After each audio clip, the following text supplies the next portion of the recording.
My name is Davlin. Now, when most people think of art, their minds conjure images of paint splashed upon canvas. I've always been more fascinated by experimenting with ink and the written word carved upon loose leaf. And I've been a poet my whole life. Started writing poetry about 22 years ago. And my nearly 40 years as consciousness trapped inside this meat suit, I have moved 56 times in my life. So, while I claim to be a writer, this is a misnomer. What I really am is a professional vagabond with a broken messiah complex. I fight demons with a literate sense. I have grandiose ambitions to change the world with a pen and a well-used spiral notebook. I'm on a lighthouse sending out a beacon of hope across the dark and infinite abyss with its frigid waters. If you find it and you make your way across the jagged rocks without sinking, you'll be stronger than you ever dreamed. In my travels, it was just outside of Chicago on January 3rd of 2020. I was freshly homeless and suicidal. A friend rode with me to the ER, all my possessions on my back. Somewhere in a room surrounded by strangers as I spilled my guts. Look, I've spoken to God. I was supposed to preach a message, but I chickened out. The end is coming. People are gonna get sick.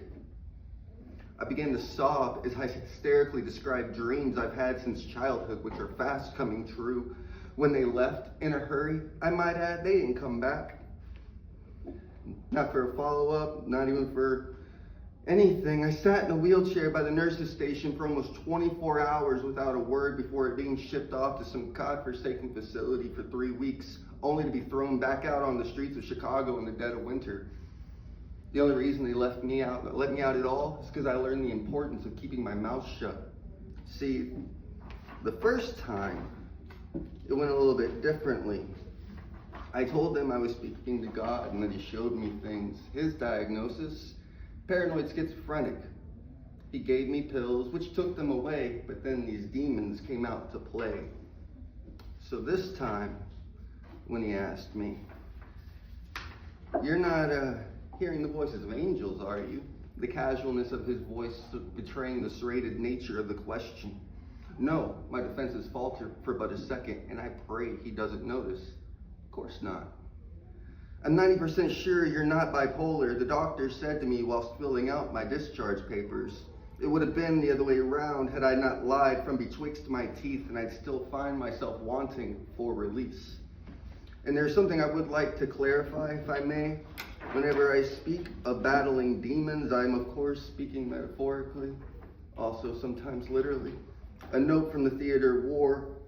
My words are not shiny nor elegant, lacking poise and significance. They are covered in grime, scratched in a frantic manner. From a foxhole while under heavy artillery, a soldier on the front lines of endless internal combat.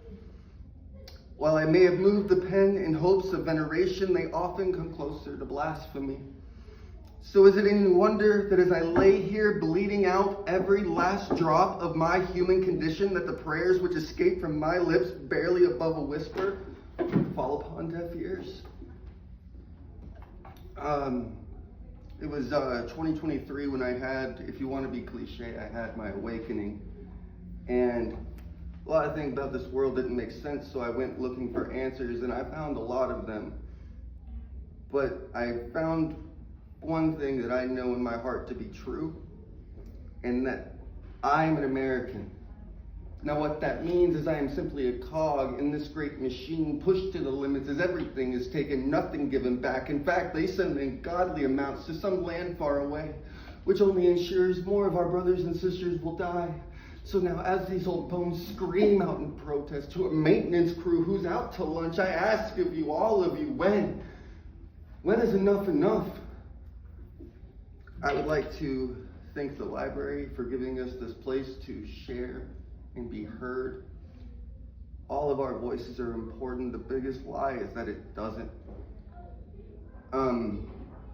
Tomorrow, if you're feeling down or sad, Find a stranger and give them a reason to smile tomorrow. You'd be amazed at what it does. My name is Davlin. Thank you for taking the time to listen.